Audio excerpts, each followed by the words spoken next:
우리 찬송가 524장 부르시겠습니다. 찬송가 524장 갈 길을 밝히 보이시니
우리 시간이 되었으므로 우리 마음을 정돈하시고 세상의 모든 것들은 다 잊으시고 오늘 하나님이 주시는 말씀에 집중하시기 바랍니다.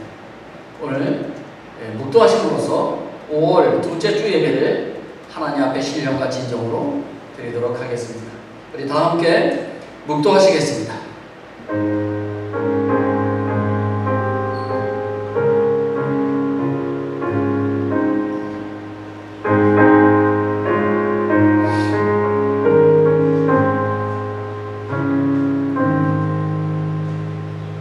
여호와를 경외하며 그의 길을 걷는 자는 복이 있도다. 네가 내 손이 수고한 대로 먹을 것이라. 네가 복되고 형통하리로다. 아멘. 전능하신 하나님 아버지, 우리를 주님의 거룩한 성전으로 불러주시고 주님을 찬양하게 하심을 감사를 드립니다. 오늘 우리가 모여 한 마음으로 예배를 드리오니 이 시간 하늘문을 활짝 여시고 은혜의 단비를 흠뻑 내려 주시옵소서. 주님만이 우리의 소망이며 반석이심을 고백하오니 주님께서 이 자리에 임재하여 주시옵고 우리를 주님의 거룩한 예배자로 세워 주시옵소서. 우리의 찬양과 경배를 받으시기에 합당하신 주님, 세상의 그 어떤 것도 우리를 주님의 사랑에서 끊을 수 없음을 믿음으로 고백합니다. 우리의 영혼이 주님을 찬양하오니 세상이 줄 수 없는 자유함과 기쁨으로 우리를 채워주시고 영광받아 주시옵소서. 이 시간 주님께 예배드릴 때에 우리의 마음의 모든 어둠들이 사라지고 주님을 경배할 때에 모든 아픔들이 사라지게 하여 주시옵소서. 주님, 우리는 연약합니다. 매일의 삶 속에서 쓰러지고 넘어집니다. 우리는 주님의 자녀로서 자녀답게 살아야 하지만 우리의 교만함과 욕심과 미움의 삶으로 주님의 사랑을 전파하지 못했음을 회개합니다. 또한 말과 행동으로 다른 사람들에게 상처를 주었던 일들을 회개합니다. 그리스도인답게 정직하지 못하고 거룩하게 살지 못했던 모든 것들을 회개합니다. 주님이 시간 우리를 용서하여 주시옵고 주님의 십자가의 보혈로 깨끗하게 씻어 주시옵소서. 때를 따라 늦은 비와 이른 비를 주시는 주님, 지금 코로나 바이러스로 인하여 우리의 삶이 더욱 어려워졌습니다. 경제적인 어려움과 육신의 고통 속에서 살아가고 있는 주님의 자녀들을 기억하여 주시어서 하루속히 코로나에서 벗어나 마스크를 벗고 정상적으로 생활할 수 있도록 모든 것을 회복시켜 주시옵소서. 우리의 교회와 가정의 모든 문제들을 주님께 맡기오니 주님의 방식대로 이루어 주시고 채워 주시옵소서. 이 시간 주님의 말씀 가운데로 나아갑니다. 주님의 말씀은 능력이 있고 생명이 있사오니 오늘 주시는 말씀을 통하여 주님 만나기를 간절히 소망합니다. 오늘 강단에서 선포되어지는 하나님의 말씀이 주님의 음성으로 들리게 하여 주시옵소서. 우리의 예배가 온전히 주님만이 영광 받으시는 예배가 되게 하옵소서. 이 모든 말씀을 거룩하신 예수님의 이름으로 기도드립니다. 아멘.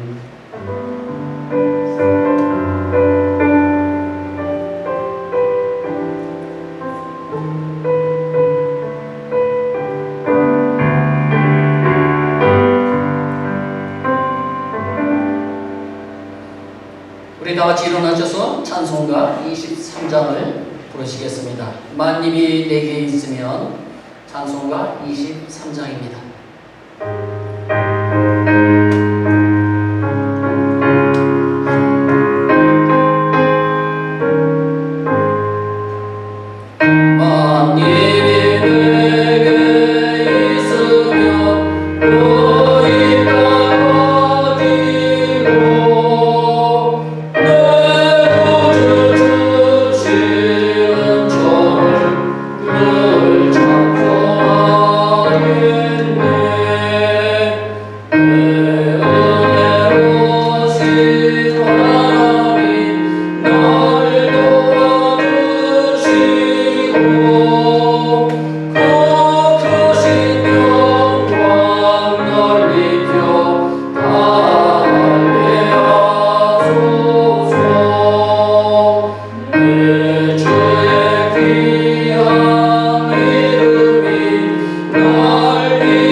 지난 한 주 동안에 우리의 삶을 뒤돌아보시면서 주님 말씀대로 살지 못하고 내 생각대로, 내 편견대로, 내 욕심대로 살았던 것이 있었다면 이 시간 하나님 앞에 고백하시기 바랍니다.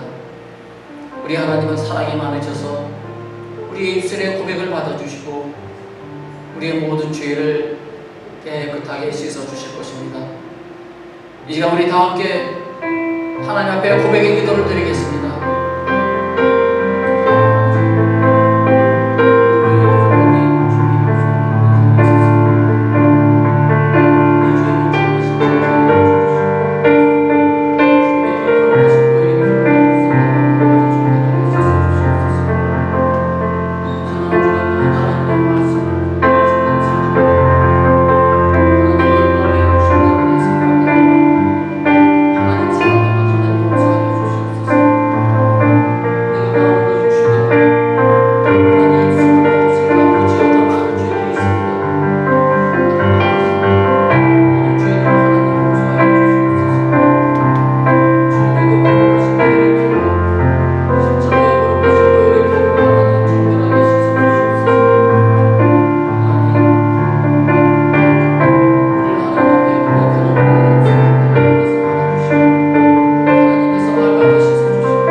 너희 죄가 주원 같을지라도 눈과 같이 씌어질 것이고 진홍같이 붉을지라도 양털과 같이 되리라. 아멘. 사도신경으로 신앙 고백 드리시겠습니다. 전능하사 천지를 만드신 하나님 아버지를 내가 믿사오며 그 외아들 우리 주 예수 그리스도를 믿사오니 이는 성령으로 잉태하사 동정녀 마리아에게 나시고 본디오 빌라도에게 고난을 받으사 십자가에 못 박혀 죽으시고 장사한 지 사흘 만에 죽은 자 가운데서 다시 살아나시며 하늘에 오르사 전능하신 하나님 우편에 앉아 계시다가 저리로서 산 자와 죽은 자를 심판하러 오시리라.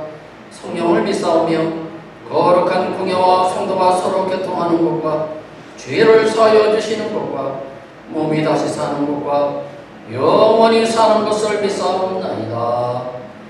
아멘.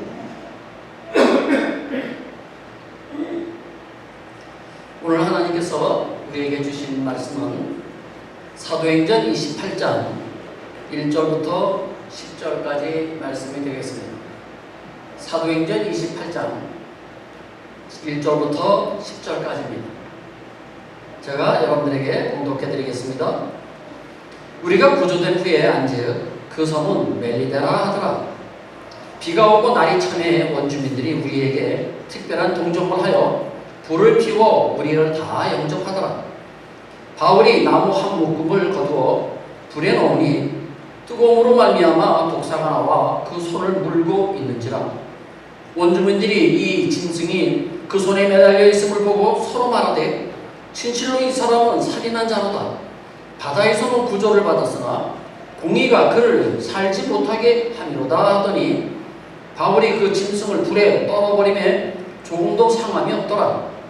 그들은 그가 붙든지 혹은 갑자기 쓰러져 죽을 줄로 기다렸다가 오래 기다려도 그에게 아무 이상이 없음을 보고 돌이켜 생각하여 말하되 그를 신이라 하더라. 이 섬에서 가장 높은 사람 고블리오라고 하는 이가 그 근처에 토지가 있는지라 그가 우리를 영접하여 사흘이나 친절히 머물게 하더니 고블리오의 부친이 열병과 이질에 걸려 누워있거늘 바울이 들어가서 기도하고 그에게 안수하여 낫게 하매 이러므로 섬 가운데 다른 병든 사람들이 와서 고침을 받고 후한 예로 우리를 대접하고 떠날 때에 우리 쓸 것을 배에 실었더라. 아멘. 자리에 앉아주시기 바랍니다. 5월 둘째 주 일부 예배에 참석한 여러분들 주님의 이름으로 축복합니다. 내용이 잘된같이 범사가 잘 되시고 강건하시기를 다시 한번 주님의 이름으로 축복드립니다. 아멘. 오늘 말씀의 제목은 바울이 로마에 입성하다라고 하는 말씀의 제목입니다. 드디어 사도행전의 마지막이 되었습니다. 사도행전의 마지막이 28장인데요. 오늘이 바로 28장 마지막 부분입니다. 드디어 바울이 로마에 들어가게 됩니다. 오늘 본문은 사도행전의 대단원의 막을 내리는 마지막 날입니다. 지난 약 7개월 동안 우리는 사도행전 1장부터 지금까지 28장 마지막까지 살펴보았습니다. 오늘의 무대는 어디냐? 로마이며 주요 배우는 사도 바울이고 그리고 총 감독이며 연출자는 바로 하나님이십니다. 바울은 로마에 굳이 가지 않아도 되었습니다. 그런데 로마행을 택했습니다. 그것은 당시 로마가 세계의 중심이었기 때문입니다. 사실 그를 로마로 인도하신 것은 성령님이셨습니다. 예수 그리스도의 놀라운 구원의 복음이 전 세계를 향해 퍼지게 하시려는 하나님의 계획이셨습니다. 드디어 바울은 배를 타고 로마를 향해 출발을 합니다.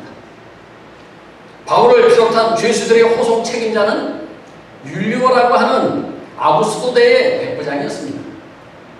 아우구스토대라고 하는 것은 황제 부대라고 하는 뜻으로 현지 주민들 가운데서 선발된 그런 부대를 가리키는 말입니다.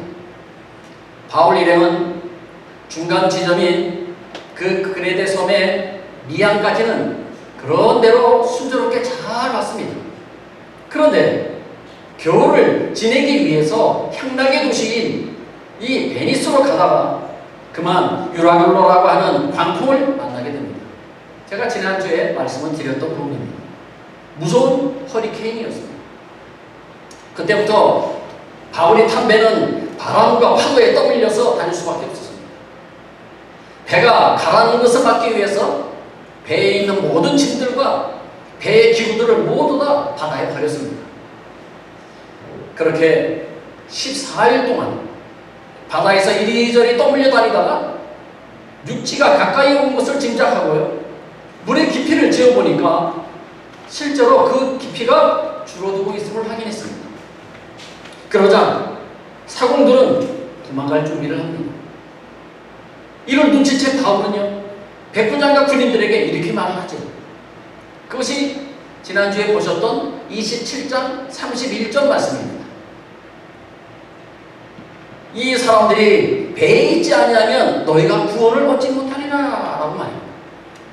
사공들이 배를 버리고 다 도망가면 누가 배를 운전할 수 있으며 누가 배를 다스리겠습니까? 그래서 바울이 한 얘기입니다. 배에 있지 아니하면 우리가 구원을 얻지 못합니다. 이에 군인들은 사공들이 도망가지 못하도록 구명보트의 줄을 모두 끊어버렸습니다. 날이 새자 바울은 결국 배가 파도에 부딪혀 난파될 것을 예상을 하고요. 이에 대비해서 사람들에게 남아있는 모든 음식들을 배불리 먹게 했습니다. 예상대로 배는 멜리데라고 하는 그 섬의 해안에서 큰 파도에 난파가 되었고, 사람들은 해원을 치거나 혹은 부서진 배의 널조각과 물건에 의지하여서 모두가 부조가 되었습니다. 군인들은 죄수들이 헤엄쳐서 도망갈까봐 그들을 죽이는 것이 좋겠다고 했지만 백부장은 바울을 살리기 위해서 부하들의 말을 거절을 합니다.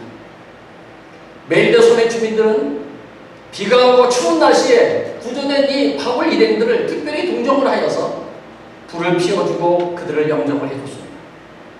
그런데 바울이 나무 한 묶음을 불에 넣는 순간 나무단 속에 숨어있던 독소 한 마리가 튀어나와서 바울을 물어버렸습니다. 원주민들은 그 광경을 보고 4절에서 이렇게 말을 하죠.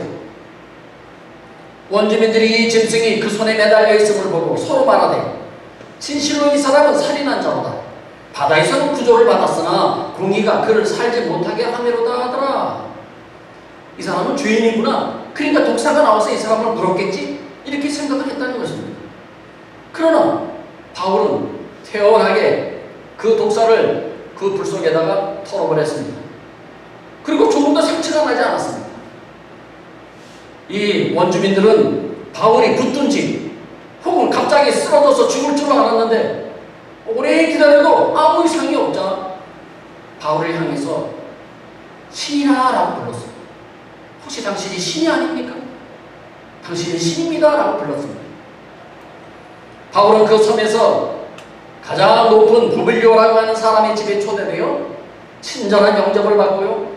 4일 동안이나 머물면서 그의 부친이 열병과 이질에 걸려 누워있는 것을 보고 기도하여 낫게 해줬을 뿐만 아니라 그 섬 안에 있는 다른 병든 사람들도 이 바울이 다 고쳐주었습니다.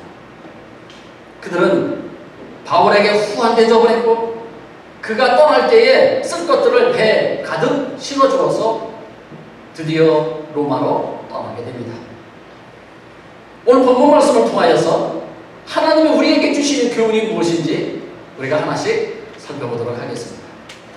첫 번째는 우리 하나님은 전화위복의 하나님이라는 사실입니다. 유라굴로 광풍으로 인하여 죽을 고비를 당한 이 바울을 제외한 275명은 바울을 통하여 선포되어지는 하나님의 말씀을 들었고 예수 그리스도의 복음을 들었습니다. 그들은 하나님의 말씀을 듣고 복음을 듣고 그들은 하나님이 이런 분이셨구나. 예수 그리스도가 참으로 위대하신 분이구나 라고 하는 것을 그들이 깨닫게 되었습니다. 또한 멜리데 섬에서 바울을 통해서 역사하시는 하나님의 능력을 자신들의 두 눈으로 직접 목격하기도 했습니다. 바울이 독사에 물렸는데도 살아나고 병든 자들이 고침을 받은 그 기적을 두 눈으로 다 확인을 했습니다. 아마 이들 중에 상당수가 예수님을 믿고 구원을 얻어서 하나님의 일꾼이 되었을 것이라고 저는 확신을 합니다. 바울과 함께 배에 탔던 사람들의 대부분은 불신자들이었습니다. 그런데 이들이 광풍을 만나지 않았더라면 어찌 바울의 설교를 들을 수 있었겠습니까? 어찌 예수 그리스도의 복음을 들을 수 있었겠습니까? 그 광풍을 만남으로 인하여 바울을 알게 되었고 또 바울을 통해서 전해지는 그 하나님의 말씀과 그 예수 그리스도의 복음을 듣게 되었던 것입니다. 이것은 참으로 놀라운 하나님의 역사였습니다. 또한 메리드 섬 원주민들 중에도 이 치유의 기적을 통하여서 많은 사람들이 하나님을 믿고 예수님을 믿었을 것입니다. 어찌 보면 메리드 섬 원주민들은 유라굴로 광풍으로 인하여 횡재한 사람들입니다. 유라굴로 광풍이 아니었더라면 바울이 이 섬에 올 이유가 없었기 때문입니다. 그런데 유라굴로 광풍으로 인하여 하나님의 사람 이 바울을 통하여 주님의 복음을 듣고 또 모든 질병도 치유되는 하나님의 은혜를 입게 된 것입니다. 이 모든 일들이 하나님의 크신 섭리였습니다. 이처럼 하나님은 최악의 상황으로 일이 시작되었지만 결과는 좋은 결실을 맺도록 역사하시는 전화위복의 하나님이심을 믿으시기 바랍니다. 오늘날도 하나님은 우리들에게 전화위복의 기적과 축복과 은혜를 베풀어 주신 분이라는 사실입니다. 지금 우리의 상황이 인간적인 생각으로 최악의 상황처럼 보여도 우리 하나님은 얼마든지 선한 길로 축복과 은혜의 길로 만들어 주신다는 사실을 여러분들 믿으시기 바랍니다. 전화위복의 하나님을 날마다 우리가 믿음으로 바라보시는 저와 여러분들 다 되시기를 바랍니다. 두 번째는요, 하나님의 기적을 체험한 이 275명이 바울의 산 증인이 되었다는 것입니다. 사실 유라굴로 광풍에서 276명 모두가 구원받은 일도 기적이지만 멜리다 섬에서 바울이 행한 일도 기적이었습니다. 믿을 수 없는 일들이 벌어진 것입니다. 선원들뿐만 아니라 배 안에 있던 모든 사람들은 바울이 믿는 하나님, 바울이 전한 그 예수님을 다시 바라보게 되었습니다. 그런데 여기에 문제가 있습니다. 이런 기적을 베푸시는 하나님이시라면 왜 처음부터 이 유라굴로 광풍을 막아주지 않으셨습니까? 능력의 하나님이시고 전능하신 하나님이신데 그럼 처음부터 또 광풍을 막아주셔야죠. 우리는 여기서 때로는 고난을 주시기도 하고 그 고난을 통하여서 기적을 일으키시는 그 하나님의 놀라운 섭리를 이해하셔야 합니다. 우리가 고난을 당할 때 우리가 낙심만 하고 있을 것이 아니라 제일 먼저 왜 이런 고난을 나에게 주셨는지 우리가 생각해보고 반성할 것이 있으면 반성하고 버릴 것이 있으면 버려야 합니다. 그리고 나서 이 고난을 통하여서 하나님께서 어떤 기적을 베푸실 것인지 기대하며 기도하시는 여러분들 되시기를 바랍니다. 바울이 로마에 들어갔을 때는 분명 가이사 앞에서 재판을 받을 죄수의 신분이었습니다. 그런데 바울은 이미 로마에 있던 그리스도인들로부터 따뜻한 대접을 받았고요. 감옥에 들어가지도 않고 군인 한 사람과 함께 따로 지내었습니다. 거의 자유인처럼 말이죠. 그뿐만이 아닙니다. 23절에 보시면은 마음껏 전도도 할 수 있었습니다. 자, 23절 한번 보십시오. 그들이 날짜를 정하고 그가 유숙하는 집에 많이 오니 바울이 아침부터 저녁까지 강론하여 하나님의 나라를 증언하고 모세의 율법과 선지자의 말을 가지고 예수에 대하여 권하더라. 아멘. 바울이 머물고 있던 집에 사람들이 많이 찾아와서 아침부터 저녁까지 복음을 마음껏 전할 수 있었습니다. 어떻게 이런 일이 가능했을까요? 바울은 로마에 살았던 적도 없고 로마에 아는 사람도 없었으며 바울은 재판을 받아야 할 죄인의 신분이었는데 말입니다. 그것은 바울이 하나님의 사람이라는 그 증인이 무려 275명이나 로마에 있었기 때문입니다.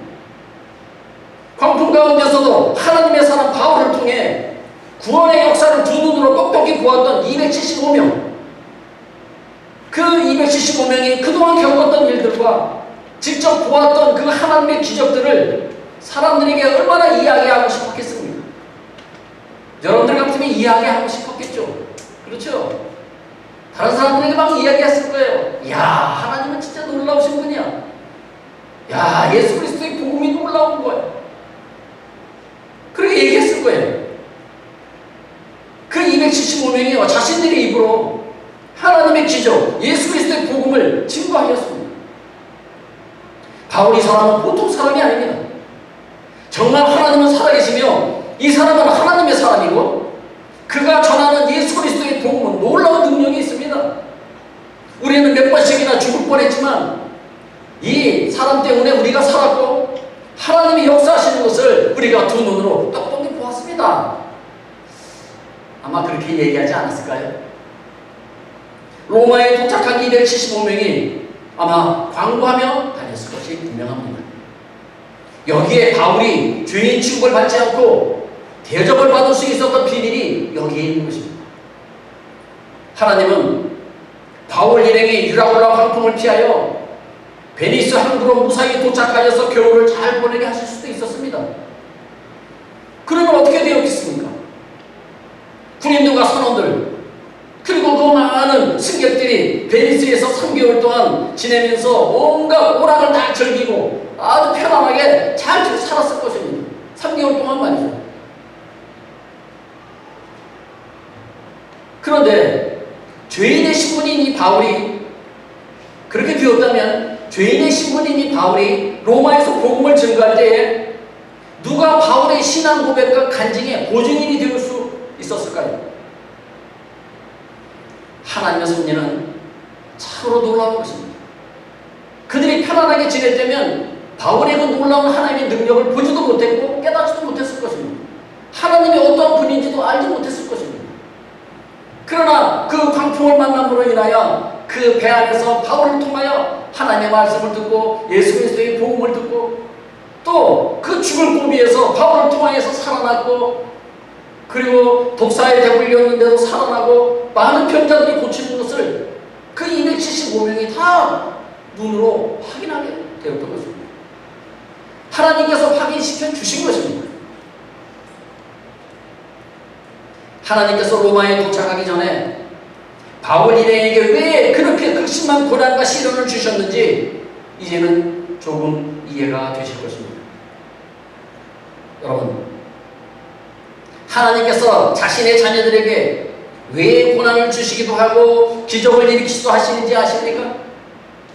그것은 우리를 하나님의 증인으로, 예수님의 증인으로 세우시려는 것입니다. 사도행전 1장 8절 말씀을 한번 보십시오. 오직 성령이 너희에게 임하시면 너희가 권능을 받고 예루살렘과 온 유대와 사마리아와 땅끝까지 이르러 내 증인이 되리라 하시니라. 아멘. 하나님의 증인이 되게 하기 위해서, 예수님의 증인으로 만들기 위해서 하나님의 기적을 베풀으시고 하나님이 우리에게 그 고난을 주시기도 하시는 것입니다. 때때로 우리에게 고난이 닥치기도 하고 놀라운 기적이 나타나기도 하는 것은 오직 하나, 우리로 하여금 지금도 살아계신 예수님의 증인이 되게 하시려는 것입니다. 그런 일들을 통해서 우리 주위에 있는 많은 사람들에게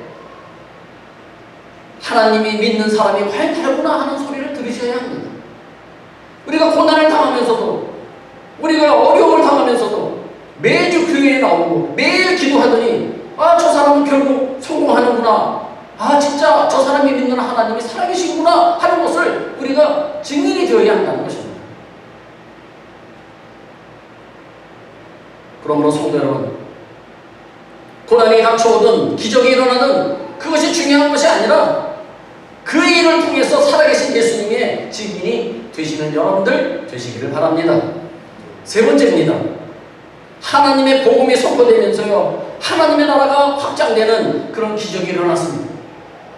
바울은 멜리데 섬에 가서 복음을 전하겠다는 그 계획 자체가 처음부터 없었습니다. 멜리데 섬이라고 하는 것은 생각조차 못했던 곳이에요. 바울이 멜리데 섬에 가서 예수님의 복음을 전하며 귀신들을 쫓아내고 병든 자들을 치유하면서 하나님의 능력을 나타내겠다고 하는 그런 계획은 처음부터 없었습니다. 인간의 생각의 범위 안에는 없었던 계획이요 비전이었지만 하나님의 크신 계획 속에서는 이미 멜리데 원주민들을 향한 구원의 계획과 비전이 그 계획 안에 있었던 것입니다. 인간은 몰랐지만 하나님은 다 알고 계셨기에 바울을 보내서 그들의 영혼을 구원하시겠다고 하는 그 뜻을 하나님은 펼쳐 보이셨던 것입니다. 그래서 하나님은 바울이 로마로 가는 길에 유라굴로라고 하는 광풍을 만나기도 하셨고요. 죽을 고생을 하게 하시고 가까스로 멜리데 섬에 도착하여 그 섬 원주민들의 영혼들을 구원하게 하신 것입니다. 어찌 하나님의 계획을 인간이 다 깨닫고 알 수가 있겠습니까? 그로부터 수개월이 지난 후 드디어 바울이 로마에 입성하게 됩니다. 바울은 2년간 불구속 상태에서 자유롭게 예수 그리스도와 하나님의 나라의 복음을 전파했습니다. 로마에 도착한 바울은 우선 로마에 있는 유대인 지도층 인사들을 청하여서 자기가 왜 로마에 오게 되었는지를 설명해 줍니다. 그 말씀이 17절부터 20절까지 말씀입니다. 보시기 바랍니다. 여러분 형제들아, 내가 이스라엘 백성이나 우리 조상의 관습을 배척한 일이 없는데 예루살렘에서 로마인의 손에 죄수로 내준 바 되었으니 로마인은 나를 신문하여 죽일 죄목이 없으므로 석방하려 하였으나 유대인들이 반대하기로 내가 마지 못하여 가이사에게 상소하며 내 민족을 고발하려는 것이 아니니라. 이러므로 너희를 보고 함께 이야기하려고 청하였으니 이스라엘의 소망으로 말미암아 내가 이 쇠사슬에 매인 바 되었노라. 바울이 그 유대인 지도층들에게 내가 왜 로마에 오게 되었는지를 자세하게 설명을 해줍니다. 바울의 설명을 들은 이 유대인 지도자들은 그를 배척하지 아니하고 먼저 바울의 사상이 무엇인지 일단 들어보기로 했습니다. 그러면서 그들이 이렇게 말을 합니다. 21절, 22절 말씀입니다. 우리가 유대에서 내게 대한 편지도 받은 일이 없고 또 형제 중 누가 와서 내게 대하여 좋지 못한 것을 전하든지 이야기한 일도 없느니라. 이에 우리가 너의 사상이 어떠한가 듣고자 하니 이 파에 대하여는 어디서든지 반대를 받는 줄 알기 때문이라 라고 하면서 추후 날짜를 정하여서 바울이 유숙하는 그 집에 모이기로 합니다. 그들이 다시 모인 후에 바울이 아침부터 저녁까지 강론하여 하나님의 나라를 증언하고요, 모세의 율법과 선지자의 말을 가지고 예수 믿기를 그들에게 권합니다. 물론 그 가운데 바울의 말대로 예수님을 믿는 사람도 있었고 믿지 않는 사람들도 있었습니다. 그런데 그 가운데 믿는 자들을 통하여서 로마에 본격적으로 복음이 전파되기 시작된 것입니다. 먼저 예수 믿고 있었던 그 로마 성도들의 믿음을 더욱 굳건하게 하기도 하였고요. 그리고 그 사도 바울을 통해서 이 로마를 중심으로 전 세계적으로 이 복음이 퍼져나가게 되었던 것입니다. 그렇다면 복음이 언제 로마에 전해졌는지 그것이 여러분들 아마 궁금하실 것입니다. 바울이 가기 전에 이미 그리스도인들이 로마 안에 있었습니다. 그럼 그들은 어떻게 돼서 예수 그리스도의 복음을 들었을까요? 여러분들 궁금하시지 않으십니까? 그래서 신학자들이 추측하기를 이렇게 추측을 합니다. 오순절날 성령께서 예루살렘에 강림하실 때에 세계 각국에 흩어져 살던 그 유대인들이 유월절을 지키기 위해서 예루살렘으로 찾아왔는데 그들 중에 로마에서 온 유대인들도 그 가운데 있었습니다. 그들을 통하여서 로마의 복음이 전파되었을 것이라 라고 지금 추측하고 있습니다. 자, 그러면 하는 말씀을 한번 찾아보겠습니다. 과연 그 사실이 그거 추측하는 것이 사실인지 아닌지. 자, 사도행전 2장 5절과 10절 말씀을 한번 보십시오. 그때 경건한 유대인이 천하 각국으로부터 와서 예루살렘에 우거하더니 부르기아와 밤빌리와 애국과 및 구레네에 가까운 리비아 여러 지방에 사는 사람들과 로마로부터 온 나그네 곧 유대인과 유대교회에 들어온 사람들과. 자, 제일 마지막에 한번 보세요. 로마에서 온 나그네 곧 유대인들, 그러니까 로마에서 온 유대인들이 그 오순절날 그 예루살렘에 와 있었다는 것입니다. 그뿐만이 아니라 유대교회에 들어온 사람들, 그러니까 로마 사람이면서도 유대교를 믿게 된 사람들을 말하는 것입니다. 그런 사람들도 이 오순절을 지키기 위해서 이 예루살렘에 와 있었던 것입니다. 이때 로마에서 온 이 사람들이, 이 유대인들이 성령의 은혜를 체험하고 로마로 돌아가서 예수 그리스도의 복음을 전했다고 생각을 합니다. 하지만 로마에 본격적으로 복음이 전해진 것은 사도 바울 때부터였습니다. 자, 마지막 네 번째입니다. 바울의 순교를 통해서 복음이 로마에 뿌리를 내리고 교회가 튼튼하게 세워졌습니다. 어느 곳에든지 복음이 깊이 뿌리 내리고 주님의 교회가 튼튼하게 세워지기 위해서는 복음 선포와 함께 복음을 완성시키는 순교의 피가 필요했습니다. 그래서 초대교회의 교부 터툴리아는 이런 말을 했습니다. 순교의 피는 교회의 씨앗이라고 말입니다. 사탄의 세력과 죄악의 세력들을 물리치고 그곳에 하나님의 나라를 세우는 데는 말씀 선포와 함께 순교자의 피가 요구가 되었습니다. 예루살렘 교회가 튼튼하게 세워지기 위해서 그 예수님의 십자가의 피와 함께 누구의 피가 필요했습니까? 순교자들의 피가 필요했습니다. 그래서 스데반과 야고보라고 하는 이 예수님의 제자들이 순교의 피를 흘렸던 것입니다.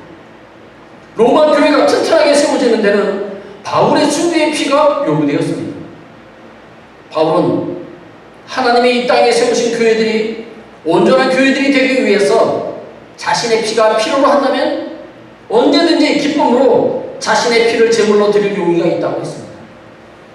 자, 여러분들 빌립보서 2장 17절 말씀을 한번 보시죠. 평상시에 바울이 항상 했던 이야기입니다. 자, 여러분들 같이 한번 읽겠습니다. 빌립보서 2장 17절입니다. 시작. 만일 너희 믿음의 제물과 섬김 후에 내가 나를 전제로 드릴지라도 나는 기뻐하고 너희 무리와 함께 기뻐하리니. 아멘. 여기 전제라고 되어 있죠? 이 전제는 뭐냐? 피의 제사를 말하는 것입니다. 내가 피의 제사의 제물이 되겠다는 거예요. 또한 골로새서 1장 24절 말씀을 한번 보십시오. 같이 한번 읽겠습니다. 시작. 나는 이제 너희를 위하여 받는 괴로움을 기뻐하고 그리스도의 남은 고난을 그의 몸된 교회를 위하여 내 육체에 채우노라. 아멘. 내 육체에 채우노라 무슨 뜻입니까? 내가 순교하겠다는 거예요. 하나님이 내 피를 원하신다면 내 피를 하나님께 제물로 드리겠다는 거죠. 바울은 평상시에도 이런 이야기를 여러 군데서 했습니다. 여기 말고도 여러 군데 나옵니다. 결국 바울은 반기독교 세력의 중심부인 이 로마에 예수 그리스도의 교회를 튼튼히 세우기 위하여 자기의 몸을 순교의 제물로 바쳤던 것입니다. 바울은 로마에서 2년 동안의 옥중 생활을 마친 후에 AD 63년경 잠시 풀려났다가 에베소와 마게도니아에 있는 교회들을 방문하고 그 다음에 AD 64년경에 다시 체포가 되어서 로마로 압송됩니다. 그래서 다시 감옥에 갇히게 됩니다. 그런데 불행하게도 이때가 언제냐? 네로 황제 때였습니다. 네로 황제에 의해서 이 로마의 대대적인 기독교 박해가 시작되던 때였습니다. 그래서 전에는 감옥에 갇혀 있는 것이 아니라 자유로운 몸으로 사람들을 만날 수도 있었지만, 그러나 네로 황제가 로마를 지배하고 있을 그때는 64년경, AD 64년경에는요 돌아다닐 수가 없었어요. 온전히 감옥 안에 갇혀 있을 수밖에 없었습니다. 로마에서의 두 번째 감옥 생활은요, 첫 번째와 달리 춥고 혹독한 감옥 생활이었습니다. 바울은 감옥 안에서 마지막 편지를 씁니다. 유언과도 같은 마지막 편지죠. 그 편지가 무엇인지 아십니까? 디모데전서, 디모데후서입니다. 그래서 그 편지를 써서 자신의 믿음의 아들인 디모데에게 그 편지를 보내게 됩니다. 이 디모데에게 보낸 그 마지막 유언을 우리가 같이 한번 보시기 바랍니다. 디모데후서 4장 6절부터 8절 말씀입니다. 전저와 같이 내가 벌써 부어지고 나의 떠날 시각이 가까웠도다. 나는 선한 싸움을 싸우고 나의 달려갈 길을 마치고 믿음을 지켰으니 이제 후로는 나를 위하여 의의 멸관이 예비되었으므로 주 곧 의로우신 재판장이 그날에 내게 주실 것이며 내게만 아니라 주의 나타나심을 사모하는 모든 자에게 보니라. 아멘. 나는 선한 싸움을 싸우고, 7절 말씀 다시 한번 띄워주십시오. 나는 선한 싸움을 싸우고 나의 달려갈 길을 마치고 믿음을 지켰다는 거예요. 이제 후로는 나를 위해서 의의 멸관이 준비되어 있다는 겁니다. 하나님이 나를 위해서 의의 멸관을 준비해 놓고 그 의의 멸관을 나에게 주실 것이다. 그것을 지금 사도 바울이 마지막으로 유언과 같은 말씀을 하신 거죠. 우리도 바울처럼 이런 유언을 하셔야 되지 않겠습니까? 내가 열심히 신앙생활 했습니다. 내가 지금까지 살면서 열심히 하나님만 바라보고 달려왔습니다. 하나님 나를 위해서 준비해 놓은 그 의의 멸관을 저에게 허락해 주십시오. 이런 유언이 우리에게도 있기를 바랍니다. 이어서 바울은 인간적인 면을 우리가 잠시 볼 수가 있습니다. 그 마지막 편지에 그 바울의 인간적인 면이 보입니다. 자, 우리 참고로 한번 보시겠습니다. 9절부터 18절 말씀인데요. 조금 깁니다. 잘 따라오십시오. 제가 읽어드리겠습니다. 바울의 그 인간적인 면을 여러분들 한번 느껴보시기 바랍니다. 바울은 그렇게 강한 사람이었지만 그러나 한쪽으로는 인간적인 면이 있었어요. 자, 9절입니다. 너는 어서 속히 내게로 오라. 디모데에게 하는 얘기입니다. 믿음의 아들 디모데. 너는 어서 속히 내게로 오라. 대만은 이 세상을 사랑하여 나를 버리고 데살로니가로 가고 그레스게는 갈라디아로 디도는 달마디아로 갔고. 하나님 이 세상을 사랑해서 나를 버렸다는 거예요. 그 사람들이. 누가요? 대만, 그레스게, 디도 이런 사람들이 나를 버리고 세상으로 갔다는 거예요. 그러니까 예수 그리스도의 복음을 버리고 세상을 따라갔다는 겁니다. 우리는 이런 사람이 되면 안 됩니다. 자, 11절 보십시오. 누가만 나와 함께 있느니라. 내가 올 때에 마가를 데리고 오라. 그가 나의 일에 유익하니라. 바로 누가 복음을 쓴 이 누가가 나와 함께 있다. 다른 사람들은 다 떠났지만 누가만 나와 함께 있다는 거죠. 그러면서 마가를 데리고 오라고 그래요. 마가가 누굽니까? 바나바와 이 사도 바울이 복음의 사역을 선교를 하러 다닐 때에 이 마가가 갑자기 자기 고향으로 가버렸어요. 얘기도 안 하고. 그래가지고 바울이 마음이 상했어요. 그런데 바나바가 그 다음 선교 여행을 갈 때에 또 마가를 데리고 가자고 그러는 겁니다. 근데 바울이 그것이 싫은 거예요. 그래가지고 나는 싫다.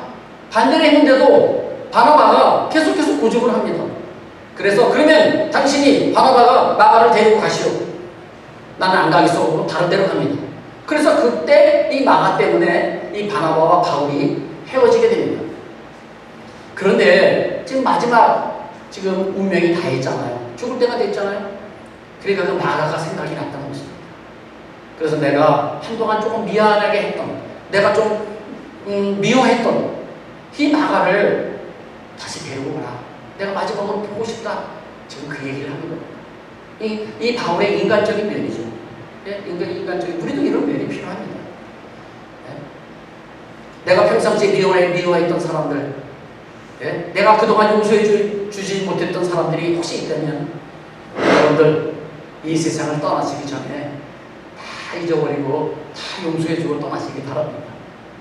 자, 13절 말씀 보실까요? 네가 올 때에 12절입니다. 죄송합니다. 두기고는 에베소로 보내었노라. 13절 네가 올 때에 내가 들어와 가보의 집에 둔 겉옷을 가지고 오고 또 책은 특별히 가죽 종이에 쓴 것을 가져오라. 이게 무슨 뜻이냐면요, 감옥 안에가 굉장히 추웠습니다. 그때가 겨울이었어요. 그러니까 너무 추우니까 그 겉옷을 가지고 오라는 거죠. 올 때 야 디모데야, 올 때에 그 겉옷을 가지고 오고 그리고 특별히 가죽 종이로 싼 그 성경책을 가지고 오라 그래요. 왜냐면 거기에 감옥 안이 너무 습하니까 곰팡이가 자주 쓸고 그러니까 책이 쉽게 상하니까 가죽 종이에 쓴 것을 가지고 와라, 그렇게 얘기하는 거죠. 14절 보십시오. 구리 세공업자 알렉산더가 내게 해로 많이 입혔음에 주께서 그 행한 대로 그에게 갚으시니 너도 그를 주의하라. 그가 우리 말을 심히 대적하였느니라. 이 구리 세공업자 이 알렉산더가 바울을 많이 괴롭혔던 것 같습니다. 그래서 너도 그 사람을 주의하라는 거예요. 이런 사람이 되면 안 되겠죠. 자, 16절입니다. 내가 처음 변명할 때에 나와 함께 한 자가 하나도 없고 다 나를 버렸으나 그들에게 허물을 돌리지 않기를 원하노라. 다 나를 버리고 떠났어요. 바울이 감옥에 갇혔다고 하니까요. 예? 바울은 다 버리고 떠났어요. 그동안 바울을 열심히 따라다녔던 그 바울의 제자들도 많았습니다. 예. 로마 안에도 굉장히 많았어요. 그런데 바울이 이제 두 번째 감옥에 갇히게 되고요. 그러니까 사람들이 다 바울을 버리고 떠났다는 거죠. 그런데 바울이 여기에 주의하십시오. 바울이 지금 뭐라고 얘기합니까? 그들의 허물을 돌리지 않기를 원합니다. 그들을 책망하지 않겠다는 거예요. 나를 버리고 도망한 그들이라도 내가 용서해 주겠다는 거예요. 우리도 이런 사람이 되어야 합니다. 자, 17절 보십시오. 주께서 내 곁에 서서 나에게 힘을 주심은 나로 말미암아 선포된 말씀이 온전히 전파되어 모든 이방인이 듣게 하려 하심이니 내가 사자의 입에서 건짐을 받았느니라. 주께서 나를 모든 악한 일에서 건져내시고 또 그의 천국에 들어가도록 구원하시니 그에게 영광이 세세무궁토록 있을지어다. 아멘. 이렇게 마지막 인사를 하고 나서요, 22절을 끝으로 모든 유언을 마치게 됩니다. 자, 22절, 마지막 22절 보시기 바랍니다.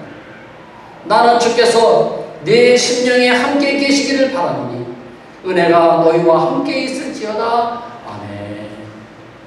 디모데를 통해서 이 바울의 편지를 받아본 모든 사람들에게 하나님의 은혜가 함께하기를 원한다라고 하면서 축복을 하는 것입니다.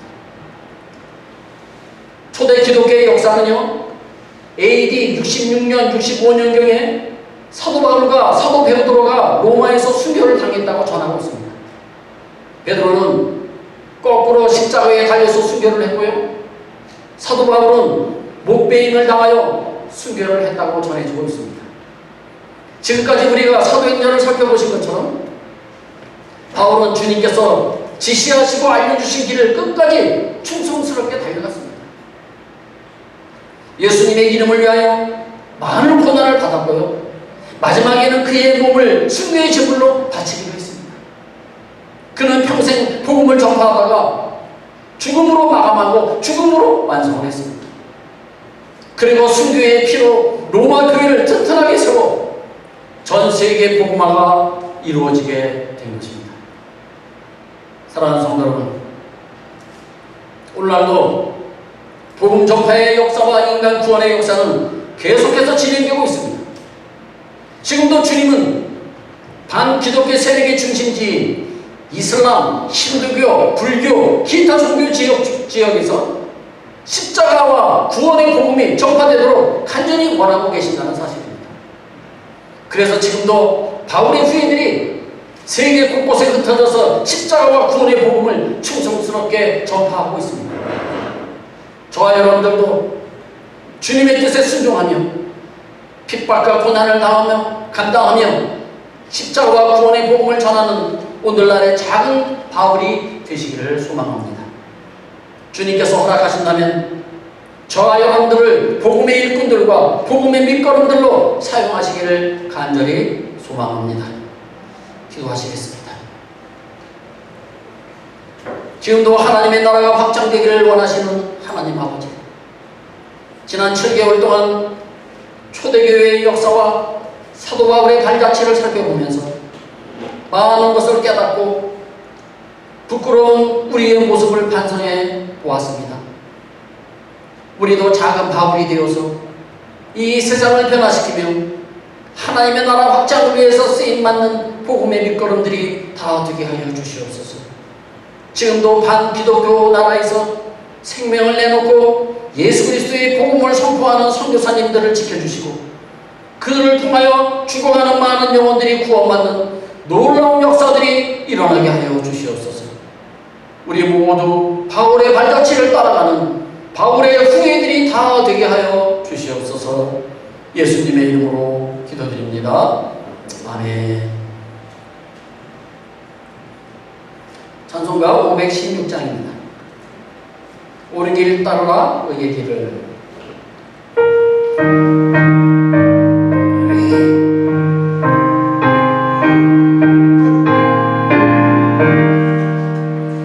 옳은 길 따르라 의의 길을 세계 만민을 참되길 이 길 따라서 살기를 온 세계에 전하세 만 백성이 나갈 길 어느 날 지나도 동튼다 하나님 보아라 저기 주여서의 나라 이 땅에 오르겠네 오겠네 주에서 따르라 승리의 주 세계 만민이 나갈 길과 진리와 참 생명 내 창궐 모습으로 바다와 평화 어둠 지나고 동튼다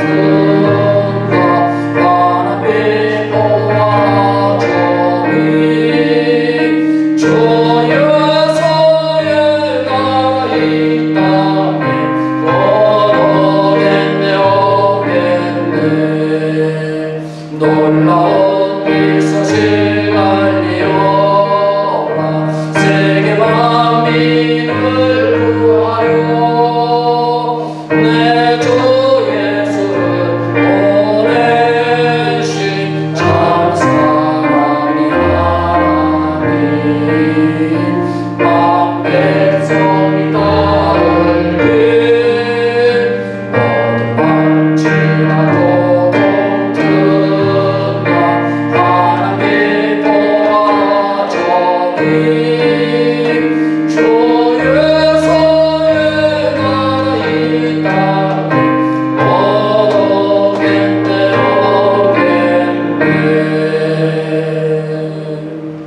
아멘. 여러분들이 하나님 앞에 드린 예물을 위해서 제가 잠시 기도하겠습니다. 사랑의 하나님, 지난 한 주간도 주님의 은혜 가운데 우리를 안전하게 지켜주셨음을 감사를 드립니다. 우리에게 일할 수 있는 건강을 주시고 일할 수 있는 직장을 주시고 또 일할 수 있는 사업장도 허락하여 주셨음을 감사를 드립니다.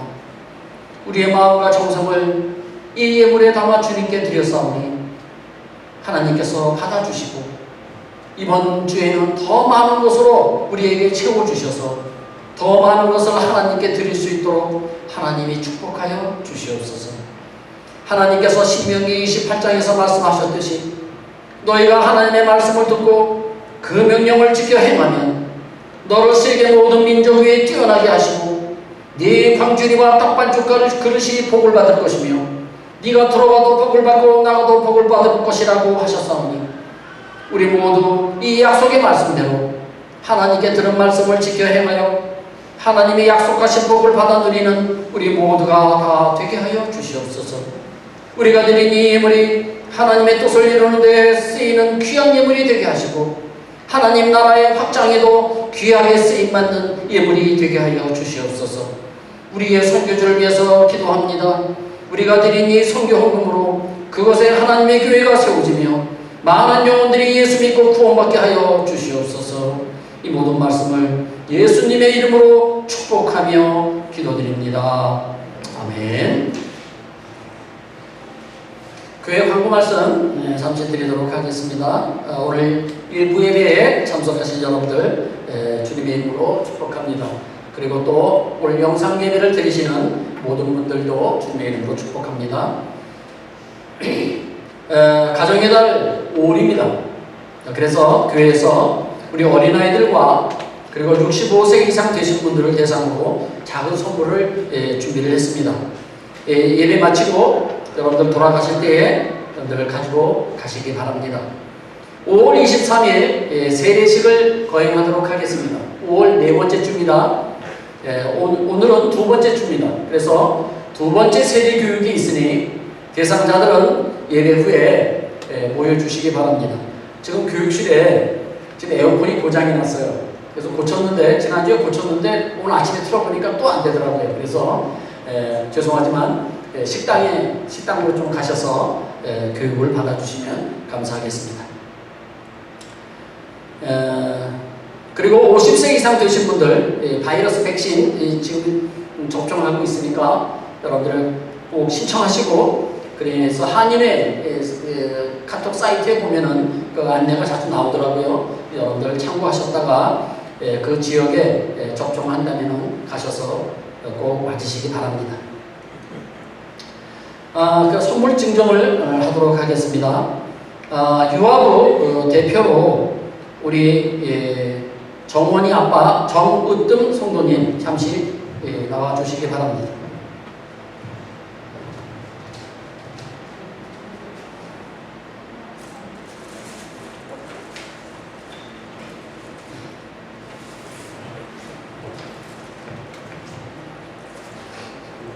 네, 감사합니다. 박수.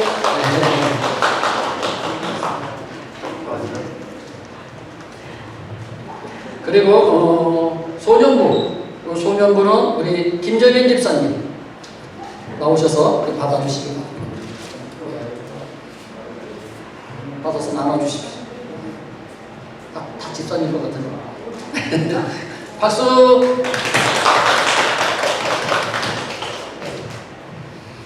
네, 대단히 감사합니다. 큰 건 아닙니다. 작은 선물들이니까 여러분들 감사히 사용하시기 바랍니다.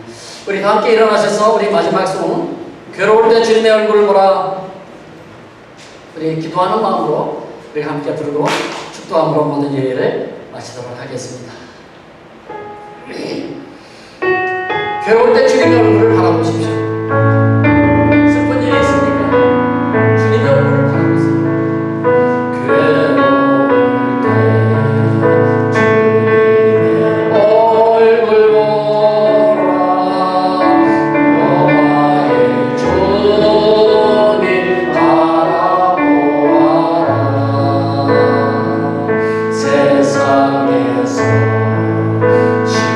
시달린 친구들아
예수 그리스도의 은혜와 하나님의 크고 만극하신 사랑하심, 성령님의 교통교감 충만하신 은혜가 오늘 말씀을 듣고 바울의 발자취를 따라가기를 원하며 바울의 후예가 되기를 원하는 우리 모든 성도님들 머리 위에, 그들의 가정과 직장과 사업장에, 그리고 수만장로교회 위에, 그리고 우리의 조국 대한민국과 우리가 살고 있는 이 멕시코 땅에 지금부터 영원토록 함께 계실지어다. 아멘.